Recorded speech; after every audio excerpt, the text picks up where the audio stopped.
On est au 156 rue d'Aubervilliers pour plusieurs raisons. D'abord, d'un point de vue historique, au moment de la création de Quorum, il se trouve que le 19e arrondissement nous a accueillis les bras ouverts. Donc c'est, on va dire, anecdotique, mais c'est ce qui a fait le démarrage de l'association.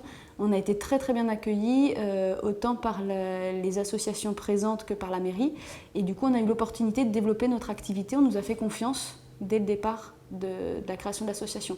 Donc pour cela, on s'est retrouvé dans le 19e. La deuxième raison historique aussi, c'est qu'il y a une pépinière associative qui s'appelle la pépinière Matisse, qui nous a également accueillis. Et ça, je sais que j'avais regardé, il y en a vraiment assez peu des pépinières associatives. Je pense que c'est quelque chose qui manque d'ailleurs. Donc c'est comme ça qu'on est arrivé non seulement dans le 19e, mais plus spécifiquement sur ce quartier grâce à la pépinière Matisse.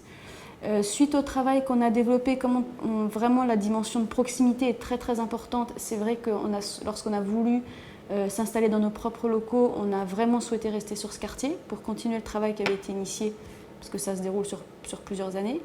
Et de ce fait-là, on a essayé de regarder un peu ce qui existait. L'opportunité du 156 est apparue et nous, ce qui nous a vraiment motivés sur ce projet, il y a deux choses. La première, c'est que d'abord, c'était dans l'idée de s'installer en, comment on appelle ça, en locaux mutualisés. Donc on partage ce local avec une autre association et même peut-être à l'avenir une troisième. On va voir comment ça se construit.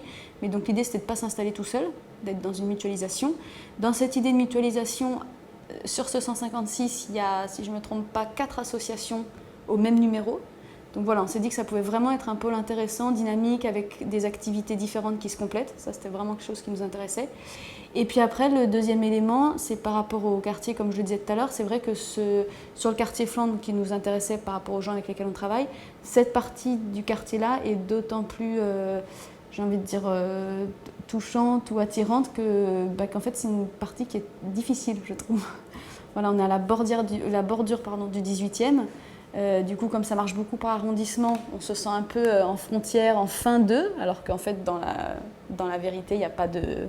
On est dans une continuité, enfin, genre de l'autre côté, il y a autre chose aussi. La rue en elle-même, elle est longée d'un grand mur, puisque derrière lequel il y a une entreprise, donc du coup, je trouve que ça fait une rue un peu bizarre, parce que du coup, il n'y a pas de vie des deux côtés de la route. Voilà, il y a différents éléments qui font que c'est un quartier, je trouve, qui n'est pas très vivant, on n'a pas spécialement envie d'y aller.